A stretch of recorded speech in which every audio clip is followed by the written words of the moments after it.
വീട്ടിലിരിക്കുമ്പോഴായാലും ഇടയ്ക്കൊക്കെ നമുക്കൊരു പൊതിച്ചോറ് കഴിക്കണമെന്ന് തോന്നത്തില്ലേ? ചമ്മന്തിയും അച്ചാറും തോരനും മെഴുക്ക് പുരട്ടിയൊക്കെ കൂട്ടി നമുക്കൊന്ന് കഴിക്കാൻ തോന്നും. മീൻ വറുത്തതും മുട്ട പൊരിച്ചതും ഉണ്ടെങ്കിൽ പിന്നെ പൊതിച്ചോറിന് ഭയങ്കര ടേസ്റ്റാണ്. പക്ഷേ ഇന്ന് ഇതൊന്നും ഇല്ലാതെയാണ്. ഞാനൊരു മെഴുക്ക് പുരട്ടിയുണ്ട്, പിന്നെ ഒരു ചമ്മന്തിയുണ്ട്. മെഴുക്ക് പുരട്ടി ഏത്തക്കായും കൊണ്ടുള്ള മെഴുക്ക് പുരട്ടിയാണ് കേട്ടോ. പിന്നെ പുളിയൊക്കെ വെച്ചിട്ട് നല്ലൊരു ചമ്മന്തി, പിന്നെ ചെറുപയറും കൊണ്ടൊരു തോരനും ഉണ്ടാക്കി. പെട്ടെന്ന് ഇപ്പം എല്ലാം ഉണ്ടാക്കിയ സമയത്ത് എനിക്ക് തോന്നിയ ഒരു ചോറ് കെട്ടാവുന്നു. ഇതാണ് ഇന്നത്തെ താരം. അപ്പോൾ നമ്മൾ ബോൺലെസ് ചിക്കനൊക്കെ ഉണ്ടാക്കുന്ന സമയത്ത്, ബോൺലെസ് എല്ലാവർക്കും ഒന്നും, ചിക്കനകത്തിൽ തന്നെ ബോൺലെസ് പീസൊന്നും പിള്ളേരൊന്നും കഴിക്കാറില്ല.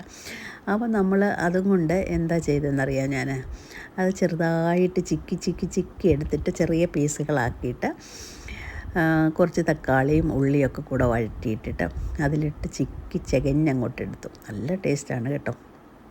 അപ്പോൾ ഇന്ന് മീനും മുട്ടയൊന്നും ഞാൻ എടുത്തില്ല, അതിന് പകരം ഇതാണ് ചെയ്തത്.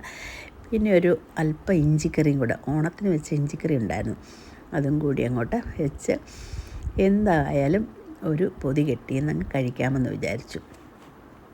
അപ്പം മോനുമുണ്ട്. ഇപ്പം ഞാൻ പറഞ്ഞുകൊണ്ടിരിക്കുമ്പോൾ തന്നെ എനിക്ക് വായിൽ കൂടെ വെള്ളം വരുന്നുണ്ട്.